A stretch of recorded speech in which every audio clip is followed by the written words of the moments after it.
Hello everyone, welcome to Internet Learning. Hope you all are doing well. So today we are going to discuss the topic Tropical Cyclones of Class 11 Geography chapter number 9. So first of all, if you are new to the channel, then please subscribe to it and don't forget to press the bell icon so that you never miss an update. So let's start with our today's topic, Tropical Cyclones. So tropical cyclones are violent storms that originate over oceans in tropical areas and move over to the coastal areas, bringing about large-scale destructions caused by violent winds, very heavy rainfall and storms surges.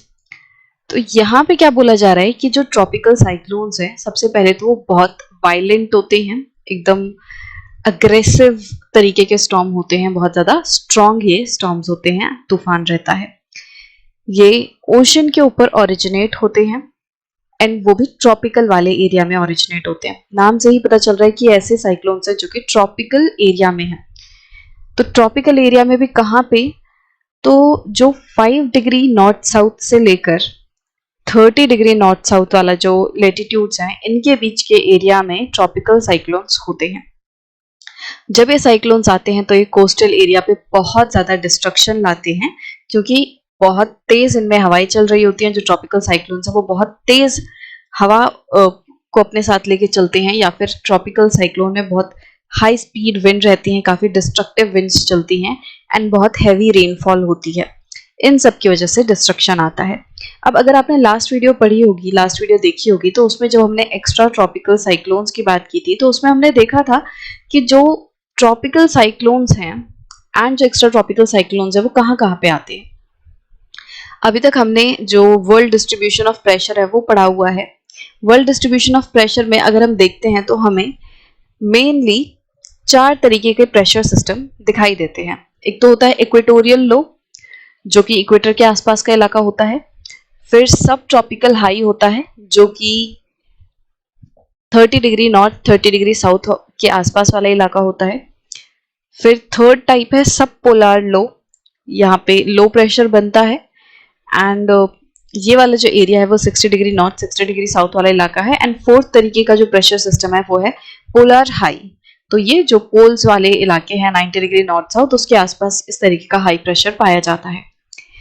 अब हमने जो देखा था वो ये था कि जो लो प्रेशर एरिया होते हैं उनमें साइक्लोन्स बनते हैं। साइक्लोन क्यों बनते हैं? क्योंकि जो विंड है वो कन्वर्ज होती है। विंड कहाँ पे कन्वर्ज होती है? विंड लो प्रेशर एरिया में कन्वर्ज होती है। जब लो प्रेशर एरिया क्रिएट होता है तो चारों तरफ से, मतलब बाकी सभी जगहों पे जो हाई प्रेशर है, उन हाई प्रेशर वाले एरियाज से लो प्रेशर की तरफ हवाएं जो हैं वो रश इन करती हैं, आके गैप को फिल करती हैं। तो साइक्लोन्स हमेशा लो प्रेशर एरिया पे बनेंगे, हाई प्रेशर एरिया पे नहीं बनेंगे।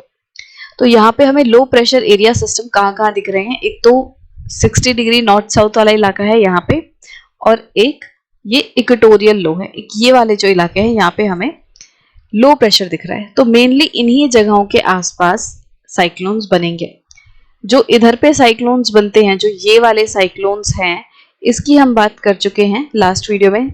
एक्स्ट्रा ट्रॉपिकल साइक्लोन जो हमने टॉपिक पढ़ा था उसमें हमने देख लिया कि यहाँ पे किस तरीके से साइक्लोन्स बनते हैं इस इलाके में। अब हम इस इक्वेटर वाले रीजन की बात करेंगे एंड एक्चुअली ये ट्रॉपिक्स के बीच में साइक्लोन्स बनते हैं। ट्रॉपिक्स का मतलब क्या है?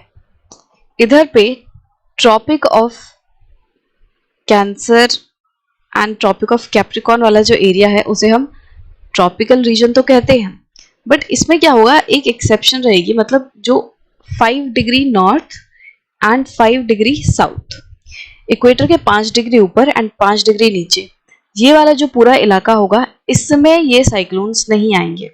इसमें ये साइक्लोन्स नहीं आएंगे। उसका रीजन ये है कि यहाँ पे कोरलिस फोर्स नहीं होती है। अभी जब आप कंडीशंस पढ़ोगे कि ट्रॉपिकल साइक्लोन होने के लिए क्या क्या कंडीशन, कोरलिस फोर्स बहुत कम रहती है या बिल्कुल ही नहीं रहती, इसीलिए इस इलाके में जो साइक्लोन्स हैं वो नहीं आएंगे। तो साइक्लोन्स आएंगे 5 डिग्री से ऊपर।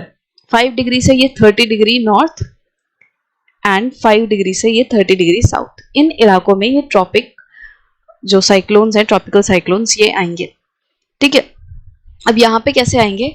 जब हमें पता है कि जो प्रेशर सिस्टम है वो मूव करते रहते हैं, अप डाउन मूव करते हैं, तो जब low pressure tropic of cancer के आसपास होगा तब इधर नॉर्दर्न हेमिस्फेयर में साइक्लोन आएंगे, और जब जो लो प्रेशर है या जो ITCZ वाला सिस्टम बनेगा, जब एकदम extreme low pressure tropic of capricorn वाले इलाके के आसपास बनेगा, तो फिर इधर पे सदर्न हेमिस्फेयर में ट्रॉपिकल साइक्लोन्स बनेंगे। अब हम यहाँ पे देखते हैं कि क्या क्या बताया गया था। ट्रॉपिकल साइक्लोन्स जो है वो वायलेंट रहते हैं। क्यों वायलेंट रहते हैं, किस तरीके से बहुत ज़्यादा स्ट्रॉन्ग रहते हैं, ये हम आगे चल के डिस्कस करेंगे। कोस्टल रीजन्स पे ये बहुत ज़्यादा डिस्ट्रक्शन लाते हैं। ये सारी चीज़ें हम आगे चल के अभी डिस्कस करते जाएंगे एक एक पॉइंट, ठीक है। This is one of the most devastating natural calamities. तो जो ट्रॉपिकल साइक्लोन्स हैं ये सबसे ज़्यादा डिवास्टेटिंग नेचुरल कैलमिटीज में से एक है। इसका मतलब कि जो प्राकृतिक आपदाएं आती हैं, जो सबसे खतरनाक, सबसे ज़्यादा तबाही लाने वाली प्राकृतिक आपदाएं हैं, उनमें से एक ट्रॉपिकल साइक्लोन भी है। They are known as cyclones in the Indian ocean. इन ट्रॉपिकल साइक्लोन्स को इंडियन ओशन में साइक्लोन्स के नाम से जाना जाता है। अटलांटिक में, जो अटलांटिक ओशन वाला पूरा एरिया है, वहाँ पे हरिकेन्स के नाम से जाना जाता है। Typhoons in western Pacific area में इसे टाइफून के नाम से जाना जाता है। एंड साउथ चाइना सी, इस इलाके में भी इनको टाइफून के नाम से ही जाना जाता है। And willy willies in the western Australia वाले पार्ट में इन ट्रॉपिकल साइक्लोन्स को विली विलीज के नाम से जाना जाता है। तो यहाँ मैप में देखें तो जो अटलांटिक बेसिन वाला एरिया है इसमें हरिकेन बोला जाता है। यहाँ पे USA मैक्सिको इस वाले रीजन में हरिकेन बोला जाता है ट्रॉपिकल साइक्लोन्स को। ऑस्ट्रेलियन या फिर साउथ वेस्ट पैसिफिक बेसिन में यहाँ पे साइक्लोन या फिर विली विलीज यहाँ पे बोला जाता है। यहाँ नॉर्थ पैसिफिक वाले इलाके में भी इन्हें हरिकेन बोला जाता है। एंड यहाँ Western Pacific and South China Sea वाला ये जो पूरा रीजन है, यहाँ पे इसको टाइफून बोलते हैं। इंडियन ओशन वाले रीजन में इन्हें साइक्लोन बोलते हैं। तो है ये सारे ट्रॉपिकल साइक्लोन ही, बट सभी जगहों पे इनको अपने अपने नाम से बुलाया जाता है, ठीक है। Tropical cyclones originate and intensify over warm tropical oceans. तो लास्ट वीडियो में जब हमने tropical cyclones and extra tropical cyclone के डिफरेंस पढ़े थे, तो उसमें हमने एक डिफरेंस ये भी पढ़ा था कि जो एक्स्ट्रा ट्रॉपिकल साइक्लोन्स हैं वो तो लैंड पे भी आ सकते हैं एंड सी के ऊपर भी आ सकते हैं, बट जो ट्रॉपिकल साइक्लोन्स होते हैं वो सिर्फ और सिर्फ सी के ऊपर आते हैं। जैसे ही वो लैंड से टच होते हैं, जैसे ही वो लैंड पे फॉल करते हैं, तो फिर ट्रॉपिकल साइक्लोन्स डिसिपेट कर जाते हैं। तो यहाँ पे क्या बोल रहे हैं कि जो ट्रॉपिकल साइक्लोन है वो ट्रॉपिकल ओशंस के ऊपर ओरिजिनेट होते हैं एंड इंटेंसिफाई होते हैं, मतलब कि और ज्यादा ताकतवर बनते हैं वार्म ट्रॉपिकल ओशंस पे। जो ट्रॉपिकल एरिया के बीच में जो ओशन पड़ता है, यहाँ पे जब वो ओशन गर्म हो जाता है तो उसकी वजह से साइक्लोन्स बनते हैं। The conditions favourable for the formation and intensification of tropical storms are. तो क्या क्या कंडीशंस चाहिए ट्रॉपिकल साइक्लोन को बनने के लिए? तो यहाँ पे 5 कंडीशन दी हुई हैं। सबसे पहली है large sea surface with temperature higher than 27 degree Celsius. सबसे पहली जो कंडीशन है वो ये है कि लार्ज सी सरफेस चाहिए, एक बहुत बड़ा ओशन वाला सरफेस, पानी वाला सरफेस चाहिए। एंड उस सी का जो टेम्परेचर होना चाहिए, उस सी वाटर का जो टेम्परेचर होना चाहिए वो 27 डिग्री सेल्सियस से ज़्यादा का होना चाहिए। Presence of Coriolis force. Coriolis force का होना बहुत ज़रूरी है, क्योंकि कोरियोलिस फोर्स क्या करती हैं, वो डिफ्लेक्ट कर देती हैं विंड्स को, और इसी की वजह से साइक्लोन जो है वो इस तरीके से सर्कुलर मैनर में बनता है। अगर कोरियोलिस फोर्स नहीं होंगी तो वो साइक्लिक मैनर में विंड्स जो हैं इस तरीके से सर्कुलर मैनर में नहीं बहेंगी। तो कोरियोलिस फोर्स का इंपॉर्टेंट रोल है विंड्स को डिफ्लेक्ट करने के लिए। Small variations in the vertical wind speed. जो वर्टिकल विंड स्पीड है उसमें वेरिएशन ज़्यादा नहीं होनी चाहिए। इसका मतलब ये है कि जैसे ये सरफेस है और इस सरफेस के ऊपर हवाएं जो है वो हर लेवल पे बह रही हैं वर्टिकली, जैसे जैसे आप ऊपर जाओगे तो इस तरीके से हवाएं जो है वो बह रही हैं, इधर भी, इधर भी, इधर भी। अब वेरिएशन का मतलब क्या होगा कि जब सरफेस पे जो हवाएं चल रही हैं, सरफेस पे जो हवा चल रही है, अगर उसकी स्पीड कुछ है, उसकी स्पीड मान लो 20 किलोमीटर पर आवर है, और ऊपर वाली जो हवाएं हैं उनकी मान लो 25 किलोमीटर पर आवर इसका रेट चल रहा है, तो इसको हम बोलेंगे कि वर्टिकली जैसे जैसे हम ऊपर जा रहे हैं वैसे वैसे हवा की जो स्पीड है वो चेंज हो रही है। वर्टिकली विंड में वेरिएशन है। विंड में वेरिएशन ना होने का मतलब यही है कि जैसे जैसे आप ऊपर जाओगे तो नीचे वाले सरफेस पे जिस तेजी से हवा चल रही है ऑलमोस्ट उसी तेजी से ऊपर वाले सरफेसेस पे भी हवा चल रही है। बहुत कम वेरिएशन होनी चाहिए। ये जो हॉरिजॉन्टल विंड्स बह रही हैं, अब ये हर लेवल पे हॉरिजॉन्टल विंड्स बह रही हैं। ये इधर पे भी बह रही हैं, इधर पे भी, इधर पे भी, इधर पे भी। अब हर एक लेवल पे ये जो हवाएं बह रही हैं उनकी स्पीड डिफरेंट नहीं होनी चाहिए, ऑलमोस्ट सिमिलर होनी चाहिए। तभी क्या होगा कि ये पूरा जो मास है, पूरा ये जो एयर मास है वो एक जैसी कंडीशन में रहेगा। अगर मान लो यहाँ पे स्पीड धीरे चल रही है और ऊपर की स्पीड बहुत तेज चल रही है तो साइक्लोन नहीं बन पाएगा। ऊपर से नीचे तक एक लो प्रेशर एरिया हमें चाहिए साइक्लोन बनाने के लिए। बट अगर कोई हवा तेज चलेगी तो वो उस प्रेशर सिस्टम को खराब कर देगी। अगर ऊपर तेजी से हवाएं चल रही हैं तो वो क्या करेंगे, इस ऊपर वाले सिस्टम को बहा के आगे ले जाएंगी, जिससे कि एक यूनिफॉर्म सिस्टम हमें नहीं मिल पाएगा। ठीक है, अभी जब हम डायग्राम में भी समझेंगे तो यहाँ पे आप देख सकते हो डायग्राम्स है कुछ। इसमें क्या होगा कि मान लो ये पूरा साइक्लोन है, ठीक है, इसको आप बाहर से देख रहे हो। अब इसमें अगर हवाएं जो हैं उनकी स्पीड अलग होगी, वर्टिकली इनकी स्पीड अलग होगी, तो क्या होगा कि एक इस तरीके का सिस्टम नहीं बन पाएगा। ऊपर अगर तेजी से हवाएं चल रही हैं तो वो इधर की पूरी एयर को आगे बहा के ले जाएंगी और ये ऊपर से नीचे तक एक जैसा जो लो प्रेशर एरिया है वो नहीं बन पाएगा। देन फोर्थ जो क्राइटेरिया है, जो कंडीशन है हमें चाहिए, वो है pre existing weak low pressure area और लो लेवल साइक्लोनिक सर्कुलेशन।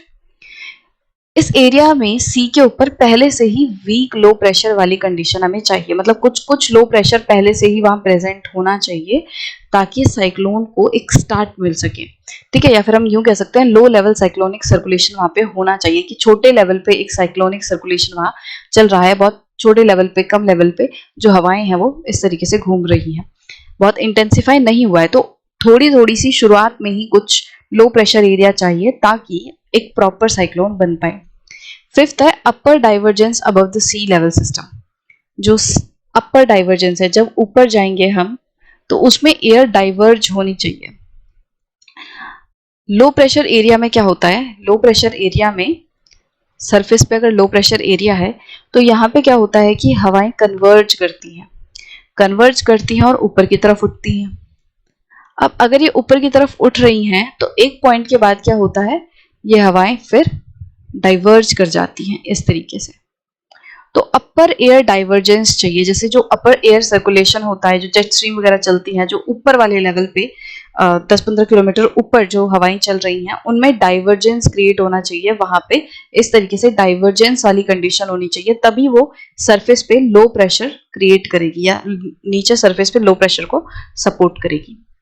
तो ये फिफ्थ कंडीशन थी। अब इनको वापस से एक एक बार देख लेते हैं, जो थोड़े ज़्यादा कंफ्यूजिंग फैक्टर्स हो सकते हैं उनको थोड़ा और डिटेल में डिस्कस कर लेते हैं। कि जैसे large sea surface with temperature higher than 27 degree Celsius, ये कंडीशन ज़रूरी क्यों है?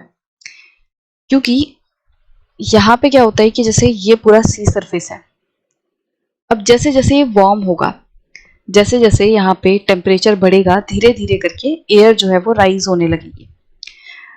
तो आइडियल कंडीशन क्या होती है, जब 27 डिग्री सेल्सियस से ऊपर टेम्परेचर होता है तो यहाँ पे धीरे धीरे करके हवाएं ऊपर उठने लगती हैं। ये हवाएं जब ऊपर उठेंगी तो ये पानी को भी इवोपोरेट करेंगी और अपने साथ मॉइस्चर को लेके ऊपर उठेंगी। यहाँ पे मॉइस्चर जो है वो भी पानी के साथ ऊपर, मतलब हवा के साथ ऊपर उठेगा, क्योंकि हवाएं जो है वो पानी को इवोपोरेट कर देंगी। गर्म हवाएं हैं वो पानी को इवोपोरेट करेंगी और पानी यहाँ से जो है हवा के साथ ऊपर उठेगा। अब जब यहाँ से हवाएं ऊपर उठेंगी तो इधर पे क्या होगा, धीरे धीरे करके हल्का हल्का लो प्रेशर एरिया क्रिएट होने लगेगा और साइड से जो ठंडी हवाएं हैं वो इस गैप को, इस वॉइड को फिल करने के लिए आ जाएंगी। और जब ये फिल करने के लिए आएंगी तो कन्वर्ज करेंगी और फिर कोरिलेस फोर्स की वजह से रोटेट करेंगी और फिर यहाँ पे इस तरीके से साइक्लोन जो है वो बनेगा। तो इसीलिए एक सी सरफेस होना चाहिए। सी सरफेस के ऊपर टेम्परेचर जो है 27 डिग्री सेल्सियस होना चाहिए ताकि पानी गर्म हो जाए और इवोपोरेट होने लग जाए। अब यहाँ पे मॉइस्चर एक इंपॉर्टेंट रोल प्ले करता है, या फिर यूं कहें कि सी के ऊपर ही क्यों, सी का टेम्परेचर ही क्यों हमें चाहिए, एक बड़ा एरिया सी वाला ही क्यों चाहिए, लैंड वाला एरिया क्यों नहीं चाहिए? उसका रीजन ये है कि जैसे जैसे हम ऊपर जाते हैं हमें पता है कि जो हवा में मॉइस्चर है, जो हवा इवोपोरेट करके लाई है पानी को, वो ऊपर जाके कंडेंस होने लगता है, वो भाप से फिर से पानी बनने लगता है। क्योंकि जैसे जैसे हम ऊपर जाते हैं तो टेम्परेचर जो है वो घटता है, टेम्परेचर घटता है। सरफेस पे गर्मी थी, सरफेस पे टेम्परेचर वार्म था, इसलिए एयर्स राइज करी, एयर ने राइज किया। एयर राइज कर रही थी तो वो अपने साथ पानी को लेके भी चलेंगी, वो पानी को भी इवोपोरेट करेंगी। ये जो पानी इवोपोरेट हुआ है ये ऊपर पहुंचेगा, इस लेवल पे पहुंचेगा। जब इस लेवल पे पहुंचेगा तो उसको टेम्परेचर ठंडा मिलेगा। जब ठंडा टेम्परेचर मिलेगा तो पानी जो भाप है, भाप से वापस वो बूंदों की फॉर्म में आने लगेगा। यहाँ पे वापस से भाप से वो बूंद बनने लगेगा, बादल बनने लगेंगे। और ये चीज हमने पहले भी डिस्कस की थी जब हमने एटमॉस्फेयर वाला पूरा टॉपिक डिस्कस किया था, कि जब वेपर से वापस ड्रॉप्स बनती हैं, जब भाप से वापस पानी बनता है, या यूं कहें जब कंडेंसेशन होती है, तो उस टाइम पे हीट रिलीज होती है, जिसे हम लेटेंट हीट ऑफ कंडेंसेशन कहते हैं। जब कोई चीज ठंडी होती है तो वो अपने में से हीट रिलीज करेगी, तभी तो वो ठंडी होगी। पानी भाप क्यों बना था? गर्मी की वजह से। इसका मतलब जो भाप वाला पानी है उसमें एनर्जी है, उसमें वार्म एनर्जी है।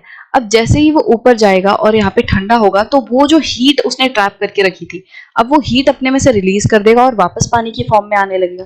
तो इसको हम बोलते हैं लेटेंट हीट ऑफ कंडेंसेशन। यहाँ पे लेटेंट हीट ऑफ कंडेंसेशन, कि जब पानी कंडेंस हो रहा है, जब वाटर वेपर कंडेंस हो रही हैं, भाप से वापस वो बूंद बन रहे हैं, तो वो अपने में से हीट रिलीज करेंगे। और जब वो हीट रिलीज करेंगे तो आसपास के एरिया को वार्म कर देंगे। आसपास का एरिया जब वार्म होगा तो हवाएं और ऊपर उठेंगी, वो हवाएं और ऊपर उठेंगी और लो प्रेशर एरिया को क्रिएट करेंगी। जब इस लेवल पे हवाएं ऊपर उठेंगी तो वो नीचे से खाली हो जाएंगी और नीचे से और हवाएं ऊपर की तरफ उठने लगेंगी, क्योंकि यहाँ पे जो गैप बना है उसको भी फिल करना है। अब और ऊपर गई तो और ज्यादा बादल बने। ठीक है, यहाँ पे क्या हो रहा है, नीचे की हवाएं क्या कर रही हैं, फिर से पानी लाएंगी अपने साथ, तो एक पूरी साइकिल चलेगी है। ठीक है, नीचे की हवाएं क्या कर रही हैं, ये भी अपने साथ वाटर वेपर ला रही हैं।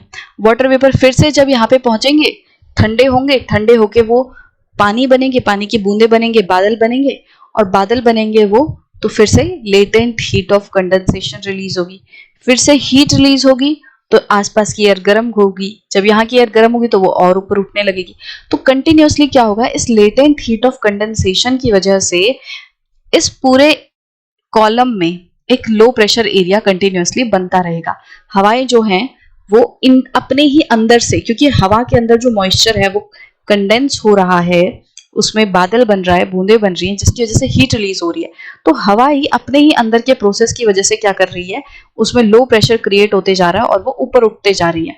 और जब इस वाले लेवल की हवा जो है वो ऊपर उठेगी तो यहाँ पे जगह खाली हो जाएगी, तो नीचे से हवाएं इस गैप को फिल करने के लिए आ जाएंगी।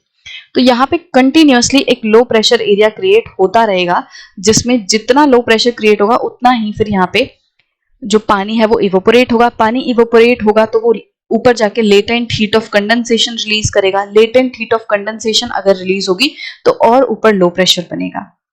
इसका मतलब कि यहाँ पे पानी क्यों जरूरी है, पानी क्या कर रहा है, पानी की इवोपोरेशन की वजह से जब वो ऊपर जाके वापस बूंद बन रहा है तो latent heat of condensation release हो रही है।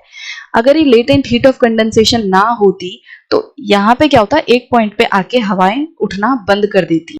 मान लो ड्राई एयर है, यहाँ पे कोई ऐसी एयर बह रही है जो ड्राई है, उसमें मॉइस्चर नहीं है, तो सरफेस गर्म था। ये मान लो जमीन है, जमीन के ऊपर क्या है, एकदम रूखी जमीन है, कोई पानी वानी ज्यादा नहीं है। अब इस जमीन पे क्या होगा, सूरज की किरणें पड़ेंगी, सूरज की किरणें पड़ेंगी तो ये जमीन गर्म होगी। जमीन गर्म होगी तो इसके ऊपर की जो एयर है वो ऊपर उठेगी। ठीक है, अब ये जो एयर ऊपर उठेगी, ये एयर कोई भी मॉइस्चर को लेके ऊपर नहीं उठेगी, या बहुत कम मॉइस्चर इसमें होगा, कम वेपर, वाटर वेपर होंगे, क्योंकि यहाँ पे कोई नीचे पानी की जगह ही नहीं है ना जो हवाएं पानी को अपने साथ ले जा सके। यहाँ पे इवोपरेशन होगी कैसे जब यहाँ पानी ही नहीं है। इवोपरेशन के लिए पानी तो चाहिए, ये रूखी जमीन है, एकदम ड्राई जमीन है। यहाँ पे जो हवाएं उठ रही हैं वो ऊपर तो उठेंगी क्योंकि वो गर्म हो गई हैं, राइज करेंगी। बट आगे क्या होगा, जब एक लेवल आएगा, जब आसमान में टेम्परेचर ठंडा हो जाएगा, यहाँ पे जब टेम्परेचर ठंडा हो जाएगा तो ये हवाएं भी ऊपर जाके, इन हवाओं का जो टेम्परेचर है वो ठंडा हो जाएगा। ठीक है, बट ये हवाएं जो हैं ये क्या हो जाएंगी, कोल्ड विंड बन जाएंगी, कोल्ड एयर हो जाएगी। अब इनमें कोई मॉइस्चर नहीं है, कोई वाटर वेपर नहीं है। अब वाटर वेपर नहीं है तो वो कंडेंस नहीं होगा, कंडेंस नहीं होगा तो लेटेंट हीट ऑफ कंडेंसेशन भी रिलीज नहीं होगी।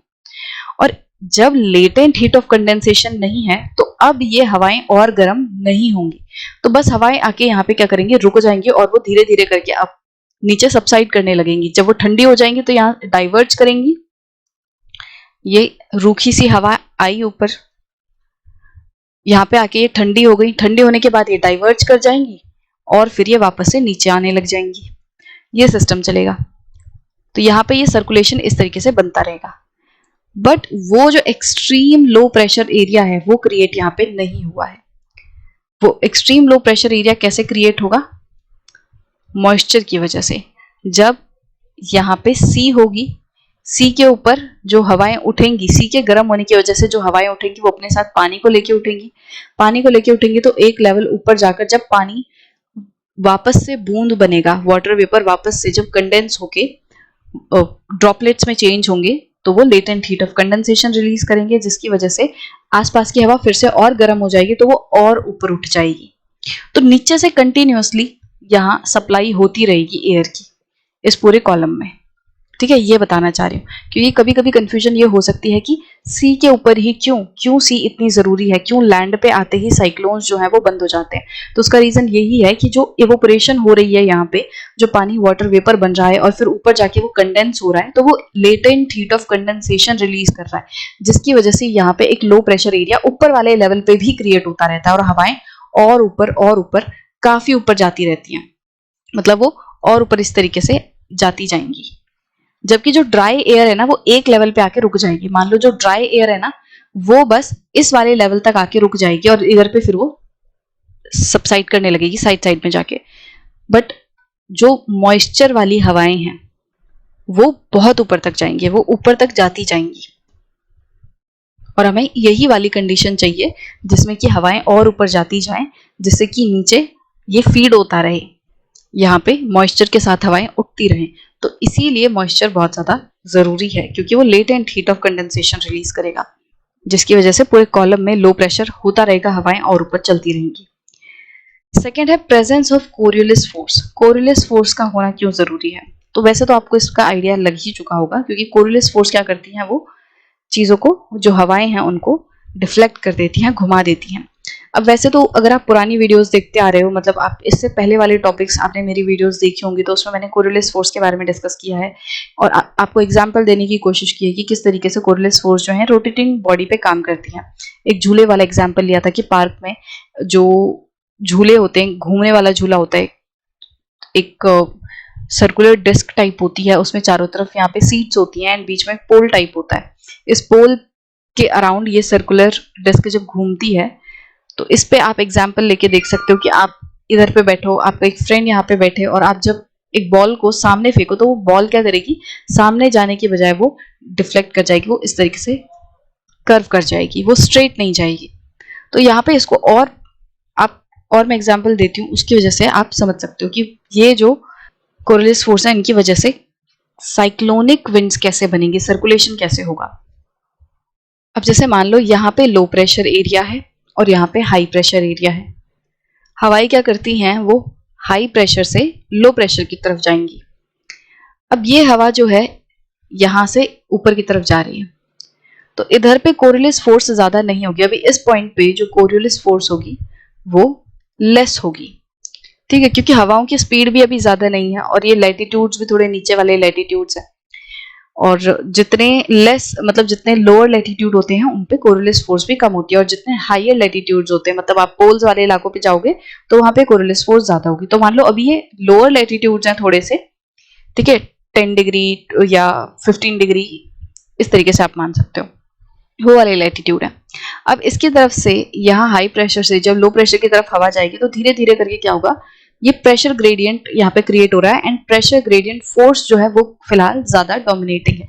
प्रेशर ग्रेडियंट फोर्स की वजह से ये हवा जो है हाई प्रेशर से लो प्रेशर की तरफ जा रही है। बट जैसे जैसे हायर लैटिट्यूड आएंगे और जैसे जैसे स्पीड बढ़ेगी तो कोरियोलिस फोर्स जो है वो भी काम करने लगेगी। अब यहाँ ज्यादा डिफ्लेक्शन होने लगेगा इस तरीके से। अब कोरियोलिस फोर्स तो डिफ्लेक्ट कर रही है, कोरियोलिस फोर्स क्या कर रही है, ये हवा को डिफ्लेक्ट कर रही है। कोरियोलिस फोर्स ऐसे काम कर रही है। नॉर्दर्न हेमिस्फीयर में कोरियोलिस फोर्स क्या करती है, राइट तरफ डिफ्लेक्ट करती है। एंड यहाँ पे प्रेशर ग्रेडियंट फोर्स जो है वो कैसे काम कर रही है, प्रेशर ग्रेडियंट फोर्स ऐसे काम कर रही है, high pressure to low pressure. तो होगा क्या कि कोरियोलिस फोर्स तो इसको इधर पे खींचती रहेगी हवा को, बट ये जो लो प्रेशर वाला एरिया है ये भी तो हवा को अपनी तरफ बुलाएगा, तो ये हवा ऐसे आ जाएगी। ठीक है।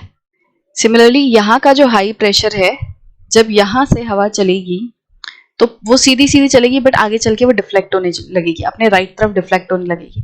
अब अगर प्रेशर ग्रेडियंट फोर्स ना होता तो बस हवा ऐसे जाती जाती, हवा पूरी आगे चली जाती, पर यहाँ पे प्रेशर ग्रेडियंट फोर्स भी तो काम कर रही है। तो ये क्या होगा, हवा यहाँ से आएगी, इधर से हवा आएगी, वो डिफ्लेक्ट होने लगेगी, बट क्योंकि प्रेशर ग्रेडियंट फोर्स है तो वो इस तरीके से इसको अपनी तरफ बुला लेगी। फिर यहाँ का जो हायर प्रेशर होगा वो ऐसे होगा, यहाँ ऐसे, इधर से हवा ऐसे आएगी, इधर से हवा ऐसे आएगी, और ये पूरा एक एंटी क्लॉकवाइज का सिस्टम बनेगा। मैंने आपको पहले भी जो बना के दिखाया था वो सिंपल ऐसे करके दिखा दिया था। ठीक है, मैंने जो पहले आपको दिखाया था पिछली वीडियोस में वो मैंने आपको सिंपल इजी तरीके से बस समझाने के लिए, ताकि आप ज्यादा कंफ्यूज ना हो, बस ऐसे बता दिया था कि ये हवाएं बस अपने यहाँ से सीधा सीधा आएंगी और अपने राइट तरफ डिफ्लेक्ट कर जाएंगी, ऐसे बताया था मैंने। ठीक है, और ये नॉर्दर्न हेमिस्फीयर में हम देख रहे हैं क्योंकि राइट तरफ डिफ्लेक्ट होगी। अब इधर पे आप देखोगे कि ये जो डायरेक्शन बन रही है, ये वाली जो लाइंस है ये एंटी क्लॉकवाइज घूम रही हैं। एंटी क्लॉकवाइज का मतलब क्या होता है, क्लॉक के अपोजिट। क्लॉक कैसे होती है, क्लॉक ऐसे होती है, यहाँ पे 12 है, यहाँ पे 1, यहाँ पे 2, यहाँ पे 3, 4, 5, 6, ठीक है, 7, 8, 9, 10, 11 ऐसे क्लॉक होती है। अब सुई कैसे चलती है, 12 से 1, फिर 1 से 2, 2 से 3, 4 ऐसे चलती है। ठीक है, वो जो सुई रहती है वो ऐसे ऐसे घूमती है। तो इस वाले सिस्टम को हम क्या बोलेंगे, अगर कोई चीज ऐसे घूम रही है तो उसे हम बोलेंगे क्लॉकवाइज, बट अगर कोई चीज ऐसे घूम रही है तो इसको हम बोलेंगे एंटी क्लॉकवाइज, कि भाई ये क्लॉक के अपोजिट डायरेक्शन में चल रही है। क्लॉक तो ऐसे घूम रही है, बट कोई चीज अगर ऐसे घूम रही है, ऐसे चल रही है, अब देखो ये अपोजिट हो गई ना, ये ब्लैक वाली लाइन है क्लॉकवाइज और रेड वाली लाइन है एंटी क्लॉकवाइज, तो ये क्लॉक के अपोजिट डायरेक्शन में चल रही है, तो इस तरीके से एंटी क्लॉकवाइज होता है। तो यहाँ पे ये जो सर्कुलर मैनर में विंड घूम रही है ये एंटी क्लॉकवाइज चलेंगी। तो ये मैंने आपको सिंपल ऐसे सीधी सीधी लाइन बना के दिखा दिया था, बट ये सिस्टम कैसे चलेगा जो अब मैं बता रही हूँ वो एकदम क्लियर कट, मतलब जो कोरियोलिस फोर्स और प्रेशर ग्रेडियंट जिस तरीके से इंटरैक्ट करती हैं वो सिस्टम है, और एक्चुअली ऐसा ही होता है। सीधी सीधी लाइन है तो बस मैंने आपको समझाने के लिए कि ताकि सिंपल तरीके से आप स्ट्रेट फॉरवर्डली समझ जाओ, बट ये प्रोसेस थोड़ा कॉम्प्लेक्स रहता है। हाई प्रेशर से हवाएं आती हैं, कोरियोलिस फोर्स की वजह से डिफ्लेक्ट होती हैं, बट ये क्या करेंगी, देखो डिफ्लेक्शन राइट तरफ ही हो रहा है, ये जो डिफ्लेक्शन हो रहा है वो राइट तरफ ही हो रहा है, बट अल्टीमेटली क्या होता है कि ये हवाएं प्रेशर ग्रेडियंट फोर्स की वजह से इस तरीके से लो प्रेशर की तरफ अट्रैक्ट हो जाती हैं। तो यहाँ पे कोरियोलिस फोर्स, ये जो पॉइंट होता है ना यहाँ पे अब pressure gradient force and Coriolis force जो है वो एक दूसरे के अपोजिट आ गई है। पहले क्या से हो रहा था, इधर पे कोरियोलिस फोर्स ऐसे चल रही थी और प्रेशर ग्रेडियंट फोर्स ऐसे थी। अब जैसे जैसे आगे बढ़ेंगे ना तो क्या होगा, ये ऐसे होगा, ये ऐसे ही होगी, फिर ये ऐसे चलेगी, ये ब्लू वाली जो है वो कोरियोलिस फोर्स है एंड ग्रीन वाली जो है वो प्रेशर ग्रेडियंट फोर्स है, ये ऐसे चलेगी। फिर और आगे जाओगे तो अभी मैं लो प्रेशर वाली सिस्टम को मिटा देती हूँ, विंड की डायरेक्शन बस दिखाती हूँ। तो इसमें क्या होगा, ये कोरियोलिस फोर्स है इधर पे और यहाँ प्रेशर ग्रेडियंट फोर्स इस तरीके से लो प्रेशर की तरफ काम कर रही है। ये बीच में एक डॉट बना देती हूँ लो प्रेशर के लिए, ठीक है। अब यहाँ पे क्या होगा, देखो एक पॉइंट क्या आएगा, ये कोरियोलिस फोर्स है, ये उसको राइट तरफ ले जाने की कोशिश कर रही है, और प्रेशर ग्रेडियंट फोर्स जो है वो यहाँ पे इस तरीके से आने की कोशिश कर रहा है लो प्रेशर की तरफ, है ना। और आगे बढ़ेगी विंड, और आगे बढ़ेगी तो जो कोरियोलिस फोर्स है उसे आगे ले जाने की कोशिश कर रहा है, और प्रेशर ग्रेडियंट फोर्स यहाँ लो प्रेशर की तरफ अट्रैक्ट हो रही है। अब इस वाली लाइन को देखो, ये वाली जो लाइन है ये कैसी लाइन है, इसमें कोरियोलिस फोर्स एंड जो प्रेशर ग्रेडियंट फोर्स है वो दोनों एक दूसरे के अपोजिट आ गई हैं एंड वो एक दूसरे को बैलेंस कर रही हैं। तो होगा क्या कि जो प्रेशर ग्रेडियंट फोर्स की वजह से हवाएं इस लो प्रेशर की तरफ जाना चाहेंगी और कोरियोलिस फोर्स उसे इक्वल मात्रा से उधर खींचेगी। तो अब क्या होगा, इस पॉइंट पे ये जो हवाएं हैं वो सर्कुलर मैनर में ऐसे घूमने लग जाएंगी, ठीक है, ऐसे। या सिर्फ टॉप व्यू दिखाऊं, तो ऐसे सर्कुलर मैनर में घूमने लग जाएंगी। और ये जो बीच में मैंने रेड डॉट बनाया ना, इस तक हवाएं कभी पहुंच नहीं पाएंगी, इसके चारों तरफ बस घूमती रहेंगी और ऊपर की तरफ उठती रहेंगी। ये आपको जो दिख रहा है ये टॉप व्यू दिख रहा है, ये टॉप व्यू है, ठीक है। साइड से कैसा होगा, साइड से ऐसा दिखेगा कि यहाँ पे जो विंड्स हैं वो चारों तरफ से आ रही हैं एंटी क्लॉकवाइज, और वो ऊपर उठती जाएंगी, यहाँ ऊपर वो उठती जाएंगी इस तरीके से।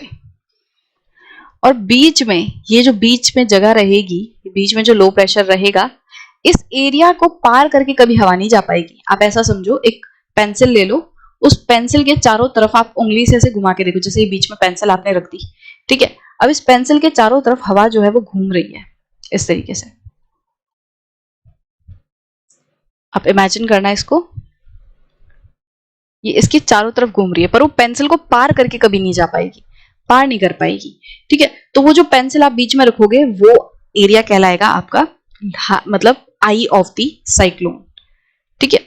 तो यहाँ पे जो रेड कलर से यहाँ पे एरिया दिख रहा है, मैं जो डॉट बना रही हूँ, ये वो एरिया है जो हवा को अपनी तरफ अट्रैक्ट तो करेगा, पर वो कभी इसमें घुस नहीं पाएगी, हवा कभी इसके अंदर घुस नहीं पाएगी। क्यों नहीं घुस पाएगी?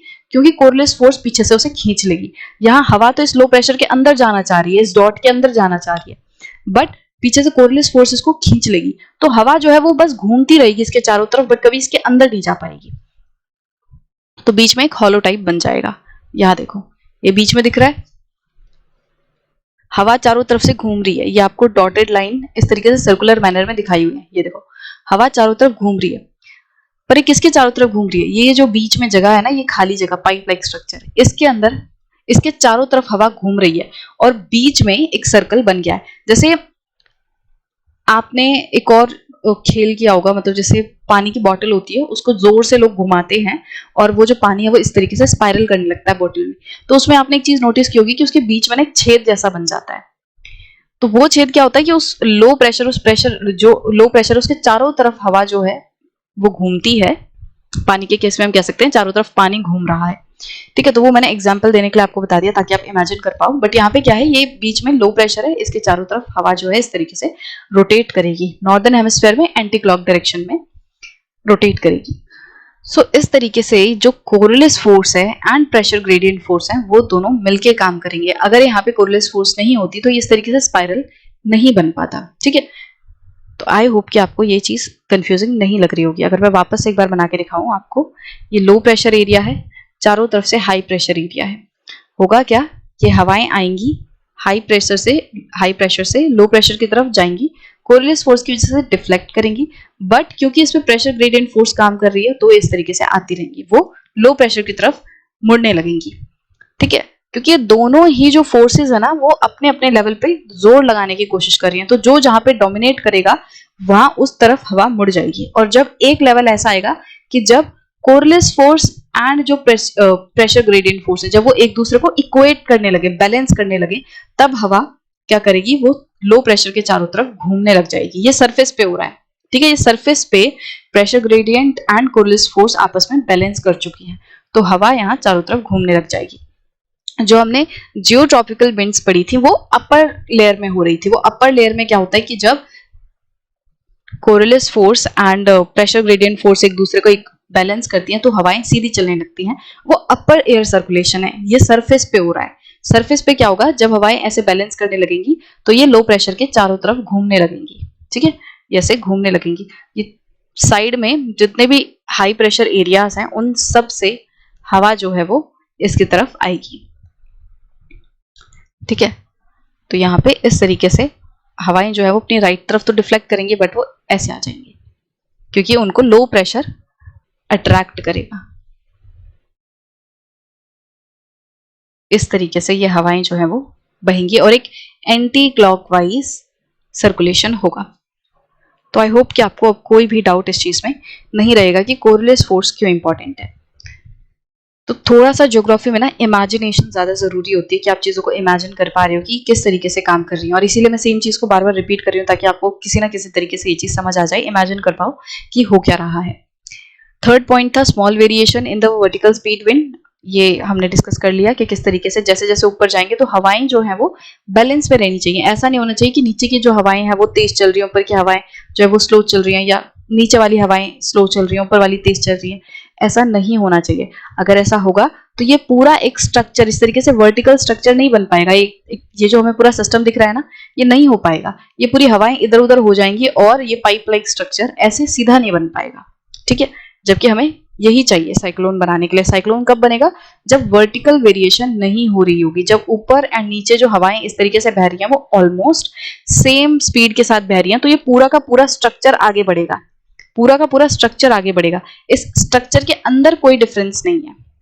उसके बाद फोर्थ पॉइंट है pre existing weak low pressure area. अब यहाँ पे क्या है कि देखो, अगर ऑलरेडी लो प्रेशर एरिया होगा तभी तो यहाँ पे हवाएं आके अट्रैक्ट होंगी। अगर यहाँ पे एग्जिस्टिंग लो प्रेशर एरिया नहीं होगा तो हवाएं अट्रैक्ट नहीं होंगी, इसकी तरफ कन्वर्ज नहीं होंगी। इसीलिए साइक्लोन बनने के लिए क्या चाहिए? एग्जिस्टिंग लो प्रेशर एरिया चाहिए एंड अपर डाइवर्जेंस होनी चाहिए। ये चीज भी हम पहले डिस्कस कर चुके हैं कि जो अपर एयर होगी उसमें डाइवर्जेंस होना चाहिए। भाई नीचे तो लो प्रेशर है, हवाएं कन्वर्ज कर रही हैं और ऊपर जाके हाइट पे जाके जो ट्रोपोपॉज है, लगभग ट्रोपोपॉज के यहाँ पे जो हवाएं हैं फिर वो बाहर चली जाएं, डाइवर्जेंस हो। The energy that intensifies the storm comes from the condensation process in towering cumulonimbus clouds surrounding the center of the storm. तो जो चीज मैंने आपको पहले डिस्कस की थी आपके साथ कि मॉइस्चर क्यों जरूरी है, वो यहाँ पे उन्होंने इस चीज को इन लाइंस में बताया हुआ है, जो कि आपको समझने में वैसे कंफ्यूजन हो सकती है, बट इसका मतलब यही है कि जो एनर्जी मिल रही है स्टॉर्म को, भाई लो प्रेशर तो हर जगह हो रहा है। लो प्रेशर तो आप कहोगे कि जब लैंड के ऊपर होती है, हवाएं चलती हैं, लो प्रेशर तो तब भी होता है, बट सी के ऊपर ही हमें क्यों जरूरी है? तो उसमें क्या होता है कि ये जो सी के ऊपर हवाएं होती हैं वो पानी को लेके चलती हैं। इसकी वजह से क्या होता है? कंडेंसेशन प्रोसेस होता है। जब हवा के अंदर मॉइस्चर होगा, वाटर वेपर होंगे तो वो कंडेंस होंगे। कंडेंसेशन होगी तो कंडेंसेशन की वजह से हीट रिलीज होगी, जिसकी वजह से जो ये पूरा सिस्टम है उसको और ज्यादा एनर्जी मिलेगी, इन हवाओं को और एनर्जी मिलेगी ऊपर उठने के लिए, ठीक है। और जो पानी कंडेंस होता है, जो पानी जो है, बूंदे बादल बनती हैं, वो कैसे बादल बनते हैं? बहुत घने बादल बनते हैं। यहाँ पे इधर पे सेंटर में बादल बनते रहेंगे, नीचे से हवाएं आ रही हैं, यहाँ से ऊपर की तरफ हवाएं आ रही हैं ये, और ये घूम घूम के आ रही है, मतलब ये जो हवाएं चल रही है ना ऊपर की तरफ, ये रोटेट कर करके हवाएं ऊपर की तरफ चल रही हैं। एंड ऊपर जब ये जाएंगी तो यहाँ पे कंडेंस होंगी और यहाँ बादल बनने लगेंगे। ये जो बादल बनेंगे वो बहुत ज्यादा घने और ऊंचे बादल होंगे, जिनको क्यूमुलोनिम्बस क्लाउड्स कहते हैं। बहुत मतलब कई किलोमीटर तक ऊपर बादल होते हैं। ये बादल ही ऐसे होते हैं कि जो कई किलोमीटर तक ऊपर रहते हैं, ये इतने घने बादल होते हैं, ठीक है। तो ये इस तरीके के क्यूमुलोनिम्बस बादल बनेंगे। तो ये जो स्टॉर्म है उसके सेंटर को ये चारों तरफ से घेर के रखेंगे। जैसे आप ऊपर वाली ये देखोगे तो इसमें क्या है, ये आई है, ये बीच में गैप है और इसके चारों तरफ जो है वो बादल चल रहे हैं। ये चारों तरफ जो एयर आपको दिख रही है, ये एयर ऊपर आके कंडेंस हो चुकी है। इस एयर के अंदर जो मॉइस्चर है वो ऊपर आके कंडेंस हो गया, तो पूरा बादल बादल से नजर आ रहे हैं। तो इस सेंटर को, स्टॉर्म के सेंटर को चारों तरफ से इन बादलों ने घेरा हुआ है। ये जो आपको व्हाइट व्हाइट कलर का दिख रहे हैं ये सारे बादल हैं, ठीक है। इस तरीके से बहुत सारे क्लाउड्स जो हैं वो शील्ड कर रहे हैं सेंटर को।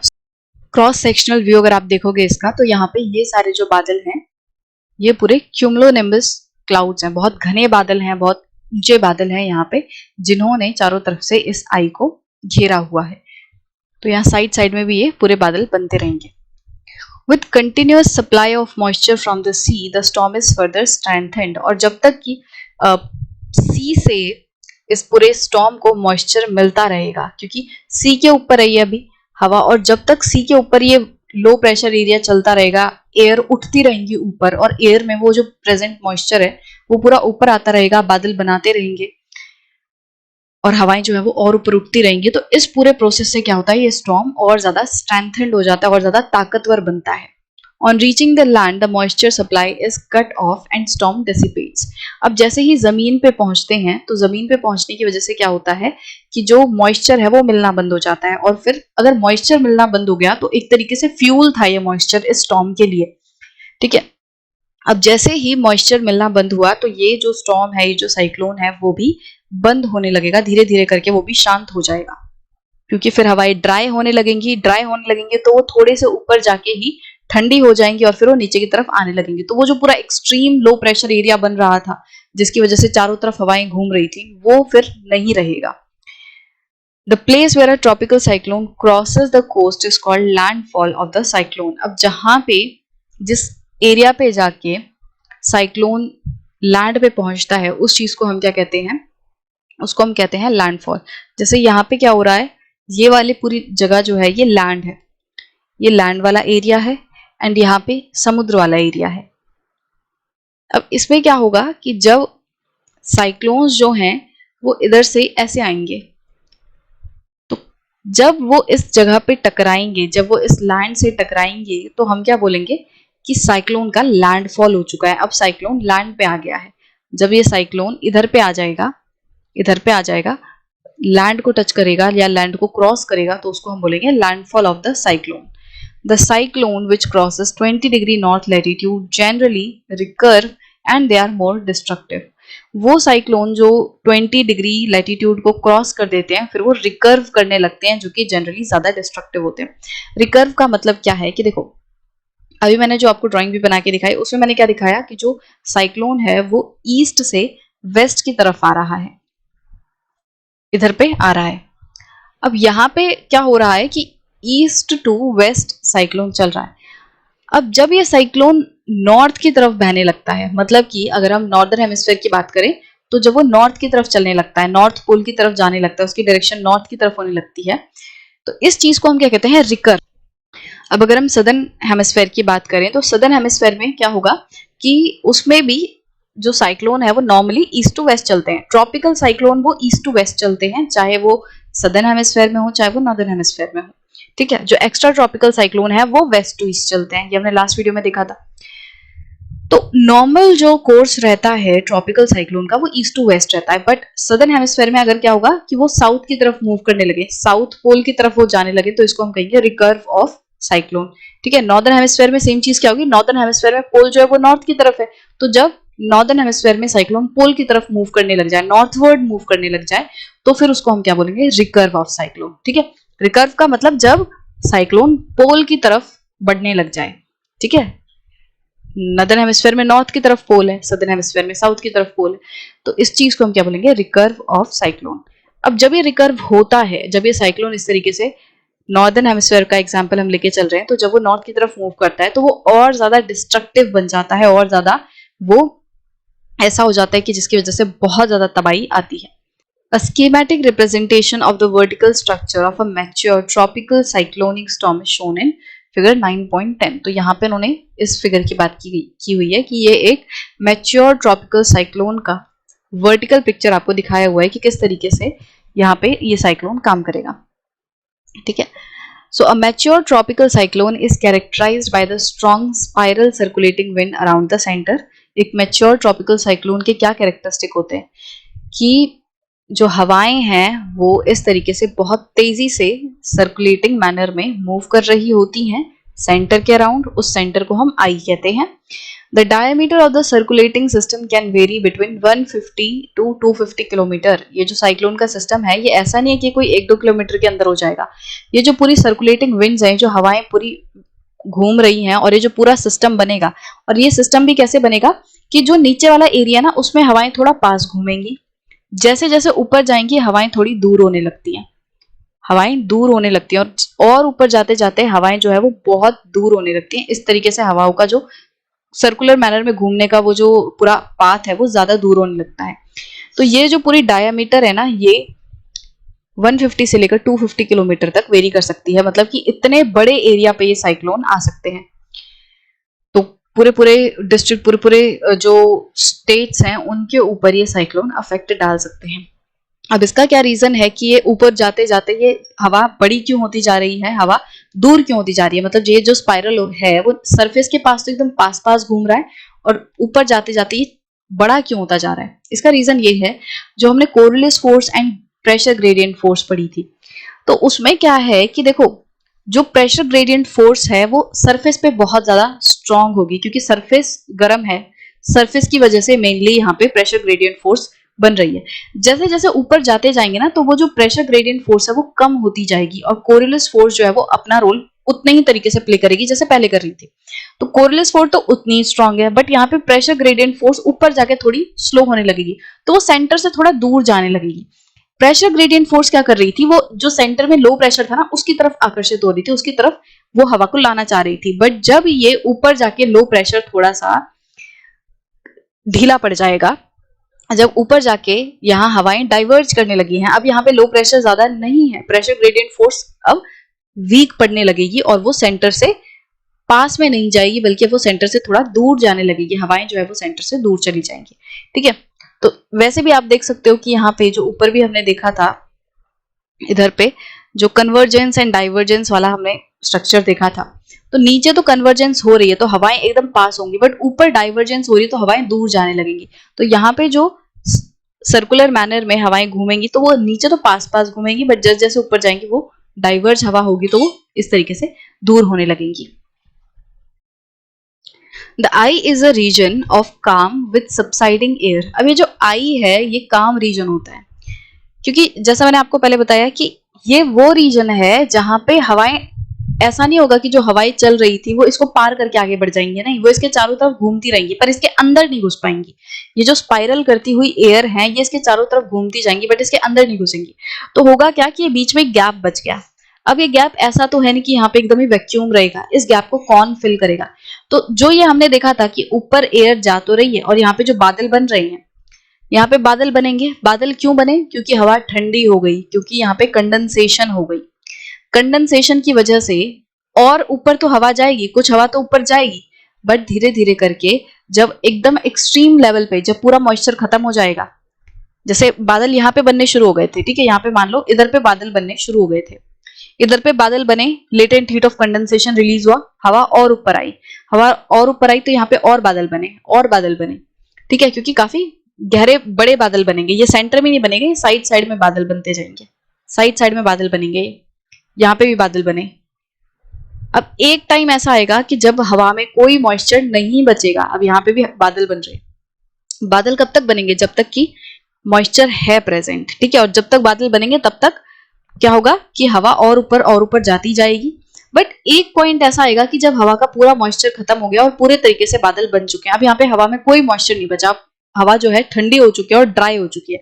अब ये जो ड्राई एयर है वो बीच में सबसाइड करने लगेगी, एकदम सूखी हवा है और ये इस गैप में अंदर आने लगेगी, क्योंकि वैसे भी जो ठंडी हवा होती है वो थोड़ी डेंस हो जाती है, ऊपर जाके हवा ठंडी हो गई, अब ये नीचे क्या होगा, सबसाइड करने लगेगी। तो ये जो बीच में जगह थी ना उसमें ऊपर से हवा नीचे की तरफ आ रही है, साइड साइड से हवा स्पाइरल कर रही है और ऊपर की तरफ जा रही है, साइड साइड से हवा स्पाइरल करके ऊपर जा रही है, और जो बीच में ये गैप है इसमें ठंडी हवा ऊपर से आके नीचे सबसाइड कर रही है। अब जब वो सबसाइड करेगी, जब वो सबसाइड करेगी तो क्या होगा, वो गर्म होने लगेगी।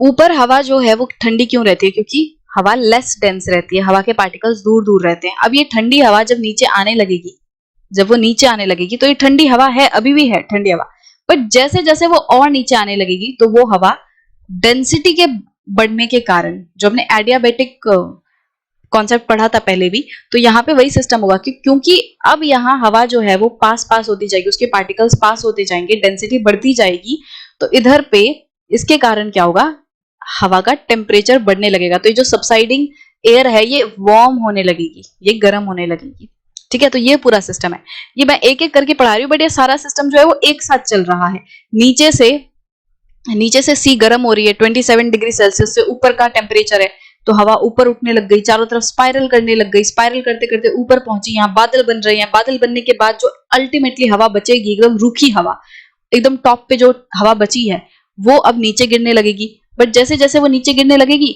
वो उसकी डेंसिटी बढ़ने लगेगी, डेंसिटी बढ़ेगी तो वो वार्म होने लगेगी, ठीक है, क्योंकि जब किसी चीज की डेंसिटी बढ़ती है तो पार्टिकल्स और ज्यादा पास आने लगते हैं, उनपे जो इंटरेक्शन है वो बढ़ने लगता है, फ्रिक्शन बढ़ने लगती है, जिसकी वजह से हीट बढ़ती है, ठीक है। तो यहाँ पे वो एडियाबेटिक जो हमने कॉन्सेप्ट पढ़ा था उसके कारण क्या होगा, यहाँ पे प्रेशर बढ़ने के कारण, डेंसिटी के कारण जो हवा है वो वार्म होगी, तो बीच में ये हवा सबसाइड करेगी, ठीक है। ऊपर से तो ये ठंडी हवा आएगी बट नीचे आते आते ये वार्म होने लगेगी, तो ये सिस्टम था। Around the eye is the eye wall, where there is a strong spiraling ascent of air to greater height reaching the tropopause. तो आई तो हमने देख लिया, और अभी तक हम जो बात कर रहे हैं कि साइड साइड में हवा जो है वो स्पाइरल करेगी, वो स्पाइरल जिस पूरे एरिया में वो हवा स्पाइरल कर रही है, इसको हम बोलेंगे वॉल। तो ये वाली जो एरिया है, ये क्या है? Eye wall. ठीक है, आई की एक तरीके से दीवार है, और इसमें जो हवा है वो इस तरीके से स्पाइरल कर रही है, और स्पाइरल करते करते ये जो हवा है ट्रोपोपॉज तक पहुंच जाएगी, और ट्रोपोपॉज पे हमें पता है कि बहुत ज्यादा ठंडी होती है। ये देखो यहाँ तक ट्रोपोपॉज तक पहुंचेगी ये हवा घूमते घूमते, और यहाँ पे हवा बहुत ठंडी होती है, बादल वगैरह सब बन जाएंगे, सारा मॉइस्चर जो है वो सब कंडेंस होके बादल बना लेगा, तो जो रूखी हवा बचेगी फिर वो बीच में आने लगेगी। नेक्स्ट इसमें क्या पॉइंट है? The wind reaches maximum velocity in this region. जो आई वॉल है उसमें हवा जो है वो मैक्सिमम वेलोसिटी पे होती है, मतलब बहुत तेज वो चल रही होती है, reaching as high as 250 kilometre per hour. 250 kilometre per hour की स्पीड से हवा जो है यहाँ पे चल रही होती है। टोरेंशियल रेन अकर्स, यहाँ पे जो रेन होती है वो टोरेंशियल रेन होती है, मतलब बहुत ज्यादा तेजी से यहाँ पे बारिश होती है, क्योंकि बादल यहाँ पे बनेंगे। बादल ये एकदम से आई के पास वाला एरिया है, यहाँ पे एक्सट्रीम हाई प्रेशर, और यहीं पे पूरी हवाएं जो है वो इस तरीके से घूम रही हैं, ऊपर उठ रही हैं, स्पीड बहुत ज्यादा है, क्योंकि देखो जो एकदम से पास वाला इलाका होगा ना, यहाँ पे इसमें स्पीड बहुत ज्यादा है, बहुत ज्यादा मॉइस्चर इसमें है, तो बहुत ज्यादा बादल बनेंगे, बहुत ज्यादा बादल बनेंगे तो बहुत ज्यादा बारिश होगी। और इसके साइड साइड वाला जो एरिया है ना, अगर मैं दूसरे कलर से बनाऊं, तो इसके थोड़े दूर भी हवा इसमें स्पाइरल कर रही है।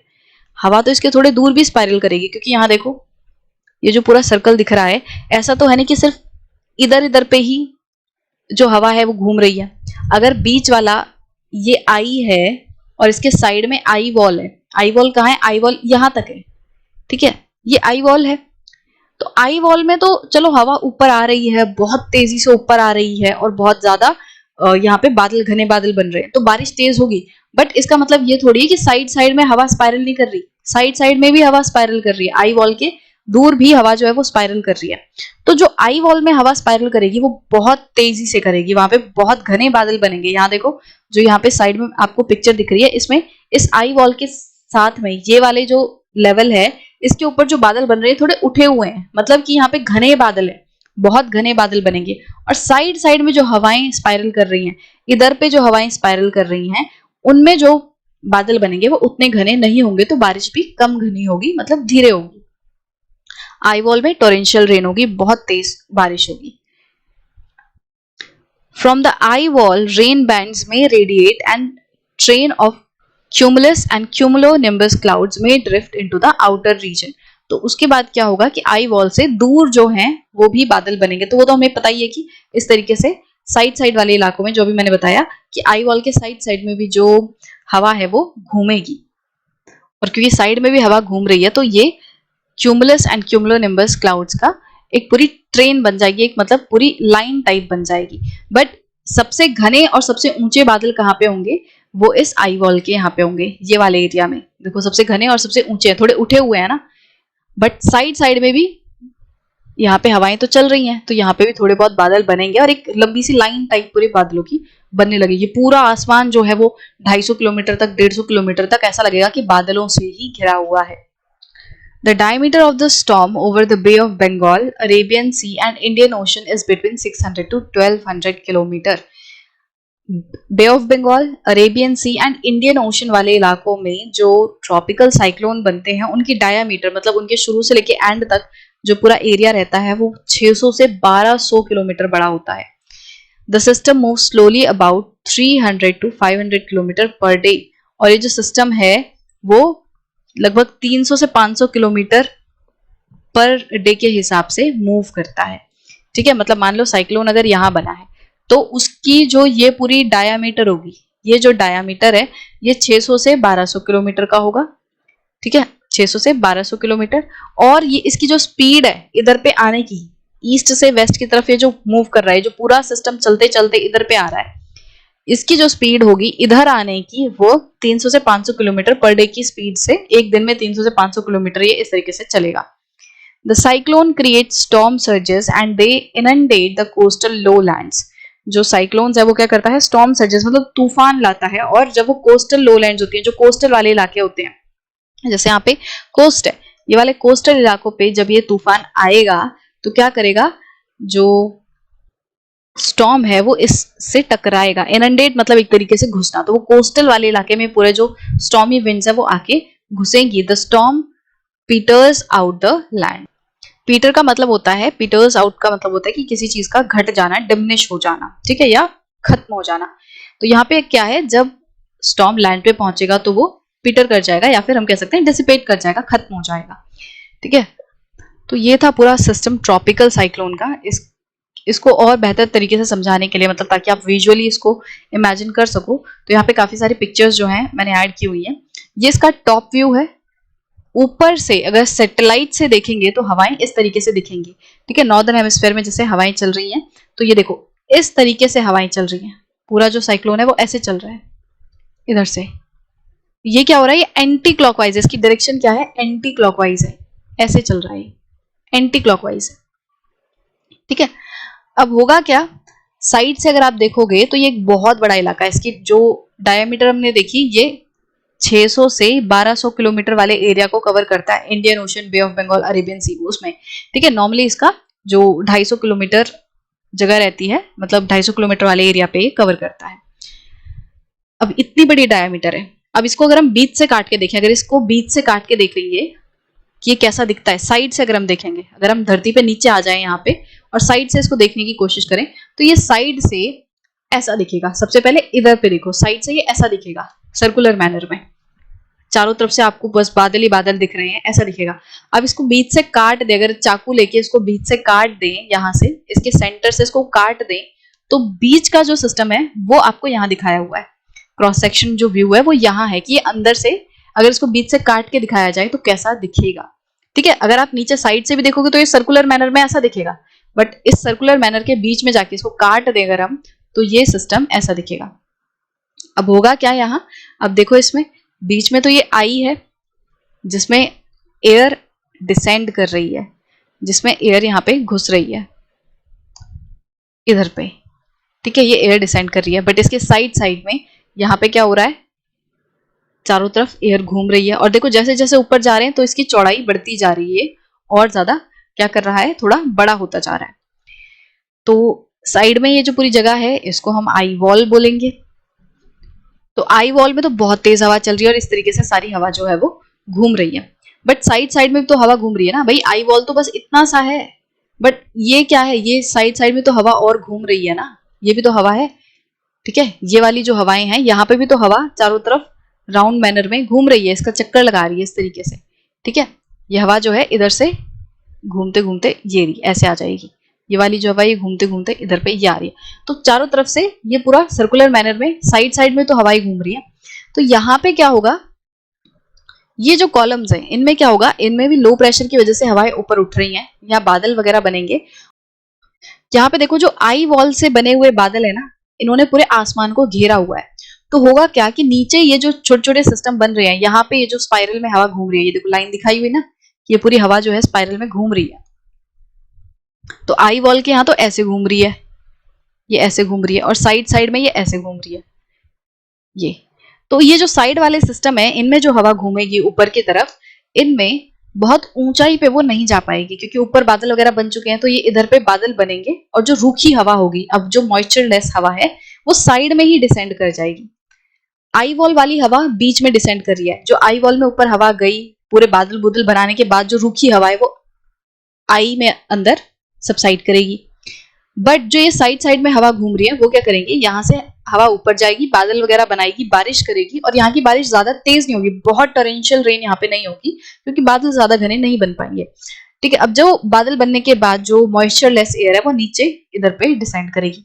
सिमिलरली यहाँ पे ये हवा ऊपर गई और ये साइड साइड में डिसेंड ऐसे कर गई, यहाँ से हवा उठेगी ऊपर, बादल वगैरह बनेंगे और ये ऐसे डिसेंड कर जाएगी। तो आपको एरोज से यहाँ पे दिखाया हुआ है। और एक पिक्चर है यहाँ पे, इसको देख के आप समझ सकते हो कि चारों तरफ इस तरीके से हवा जो है ये घूम रही है, ठीक है। ये पूरी हवा इस तरीके से घूम रही है लगातार। बीच वाले जो एरिया रहेगा आई वॉल वाली तरफ, यहाँ पे बहुत घने एकदम बादल बनेंगे, साइड साइड में कम घने होंगे, और इसमें जो हवाएं वो ऊपर से उठेंगी और नीचे यहाँ पे सबसाइड करती जाएंगी इस तरीके से। यहाँ पे जो हवा उठेगी वो इधर से साइड से सबसाइड करती जाएगी, साइड में जो गैप है इनमें सबसाइड करेगी, ठीक है। और जो यहाँ पे हवा होगी वो ड्राई एयर बीच में सबसाइड करेगी और ये वार्म हो जाएगी, ठीक है। अब सारी चीजों का रीजन आपको बता दिया है, सारी लाइन को एक्सप्लेन कर दिया है। अब आपको क्या करना है, अगर फिर भी कंफ्यूजन है तो आप वापस से वीडियो देख सकते हो, और ये सारी चीजें जो भी हमने चीजें पढ़ी वो सारा सिस्टम एक साथ हो रहा है, सब कुछ साइमल्टेनियसली हो रहा है। हवाएं ऊपर उठ रही हैं, चारों तरफ घूम रही हैं, ठीक है। फिर जो बादल वगैरह बन जाएंगे, बारिश हो जाएगी, और बारिश भी बहुत तेज एकदम घनी बारिश हो रही है यहाँ पे इन वाले इलाकों में। जो ठंडी हवा है वो ऊपर से डिसेंड होगी और वार्म एयर के रूप में नीचे आने लगेगी। तो ये सारा सिस्टम एक साथ इस तरीके से चल रहा है। और जैसे ही लैंड पे पहुंचेंगे तो लैंड पे पहुंचने पे ये जो साइक्लोन है वो डिसिपेट कर जाएगा, बट जब वो टकराएगा ना लैंड से तो बहुत ज्यादा डिस्ट्रक्शन लाएगा, बहुत ज्यादा तूफान लाएगा, तबाही लाएगा, और उसकी वजह से जो कोस्टल एरियाज हैं वो पूरे बर्बाद हो जाते हैं। इस तरीके से पूरा सिस्टम चलेगा। तो आई होप कि आपको ट्रॉपिकल साइक्लोन्स हैं ये भी अच्छे से समझ आ गए होंगे।